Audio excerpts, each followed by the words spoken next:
Former President Trump on a seemingly unstoppable path to the GOP nomination, and it's got the liberal media and Democrats throwing everything and the kitchen sink to try and stop his momentum. James Carville, you remember him. He would like the media to stop treating Trump like a normal candidate. There's a massive effort to normalize this. You see the New York Times column say, well, the Trump people have a case. You see the head of J.P. Morgan Chase, the largest bank in the United States, saying, well, they're right about some things. You see reporters with Jason Miller in the Fort Des Moines Hotel. Reminds me of a bunch of German reporters in some Munich bar in 1935 saying, hey, Goring, he was an entertaining guy. I tell you what, he had some great stories. Nothing is normal about this at all. And Nancy Pelosi is attacking Trump's mental fitness, accusing the former president of having cognitive disorder, but then she herself got confused. I'm not going to spend too much time on Donald Trump's cognitive disorders. He tried to say that Nikki Haley did not allow the National Guard to come, but it was Nancy Pelosi. It was nobody. It was Donald Trump.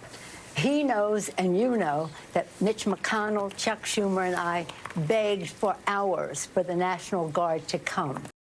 All right, Greg, James Carville, he just says whatever, like throw it against the wall and see if it sticks. He has no real consequences to what he says. He's an expert in abnormal. I mean, him calling anybody unhinged. He's like a human flapping screen door in a trailer park twister. Whenever I hear him, I think of a chipmunk possessed who just got into your Ritalin. So it's like, and the fact is, what he's saying is like they're trying to flip the script, apparently, on mental fitness, but they wrote that script. They were the first on the block to introduce mental fitness and sanity as fair game. Remember Trump and the 25th Amendment?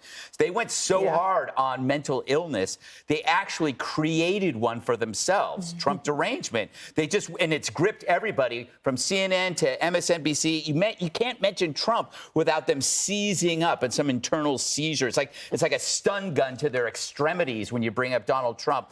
I keep predicting that this year is going to be insane because all the previous election years were insane and this one might get crazier. But maybe I'm wrong. Maybe it's just these people, right? When you remove these people from the equation, maybe, because they've blown their wad for years on this stuff and nobody outside their bubble takes it seriously. Maybe this is all that's going to happen is just these people and America gets on with their lives and votes. Jessica, do you think that anything Carville said was useful for Democrats?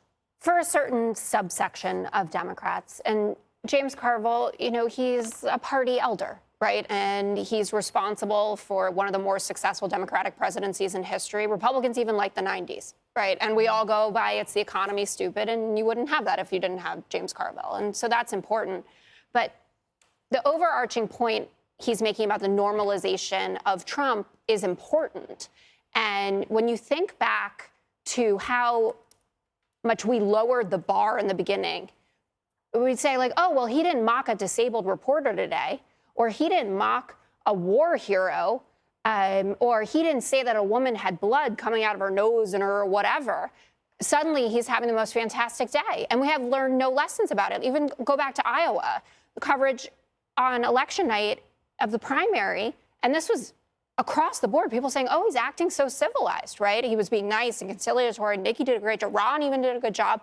And then 10 minutes in, he starts talking about how immigrants are poisoning the blood of America. And then you get to New Hampshire. He's going after Nikki, insinuating that her dress is too cheap to wear and that it's ugly. How dare you?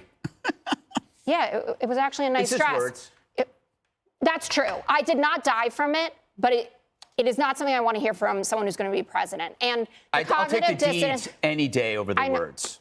Mostly you would just take interrupting me over anything on any day. The cognitive dissonance thing is fair game, though. And people want to minimize it and say, well, if he has 3 blunders and Joe Biden has 6, that's what it is. But, the Nikki Haley and Nancy Pelosi mix-ups, the magnets in water, acting out missile defense systems, ding, ding, ding, boom, whoosh.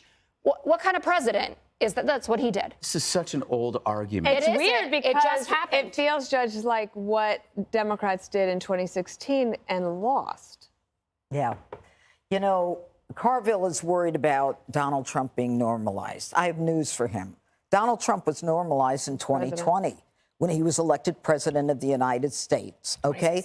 Donald Trump is being normalized again as he is coasting to be the candidate for the Republican Party to run again. And I am sick and tired of the Hitler reference. Who did he kill? Where is the genocide? You want to talk about 13 American servicemen outside at an airport in Afghanistan while they were waiting for permission to do a kill shot, and the Biden administration is so clueless they couldn't even get involved in the rules of engagement to give them permission to shoot, so they died. You want to talk about killing people? Let's talk about the fentanyl, the drug trafficking, and what's coming through the southern border. You know, you want to talk about that? How about the people, the men and women being injured in Iraq and Syria? And the Biden administration doesn't respond until commercial vessels are interfered with by the Houthis. Then all of a sudden the Biden administration has a heart. How much lower can we go in this country, or can the Democrats go, than to compare a president of the United States to the most evil man in our lifetime? And Jason Miller being a Nazi in a Munich bar, give me a break.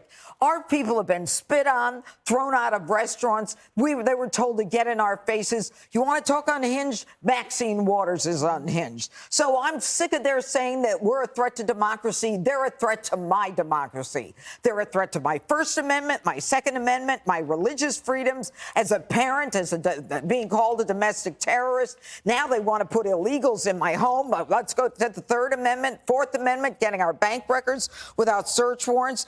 Why don't they take the time and just say, you know what? Why did you vote for Donald Trump? We do. Every article is instead of saying safari we're through Trump stupid, world. we're rude, and we're a bunch of rubes. You know what? The cognitive disorder here is the mumbling, bumbling Joe Biden who can't even stand up without falling down. All right, Jesse, can we get your thoughts, please? Yeah, I think Democrats are walking into a trap on the cognition thing. I mean, Trump says Nikki, he means Nancy. Your guy can't walk, can't talk, and sees dead people, Jessica. Why do you guys lose Let me elections understand your strategy for defeating this guy, okay? It's to not campaign, not debate, and then hide from the press and the public. It's to arrest him, strip his business license, strip him off the ballot, then censor him when he's on TV, censor his spokesman, and then accuse him of plotting assassinations, accuse him of starting World War III, the Civil War. I mean, you're saying he's going to create death camps. He's going to put Jews, gays, and journalists to death. You guys are out of your mind, because probably you saw that he's, I think, ahead 6 points in the latest Reuters poll. That's probably why you're wetting the bed and the blankets and the throw pillows. It's a good pee we had. Yeah, And in that poll, that was true. And also there were 26% undecided. Hey, Sean Hannity here. Hey, click here to subscribe to Fox News YouTube page and catch our hottest interviews and most compelling analysis. You will not get it anywhere else.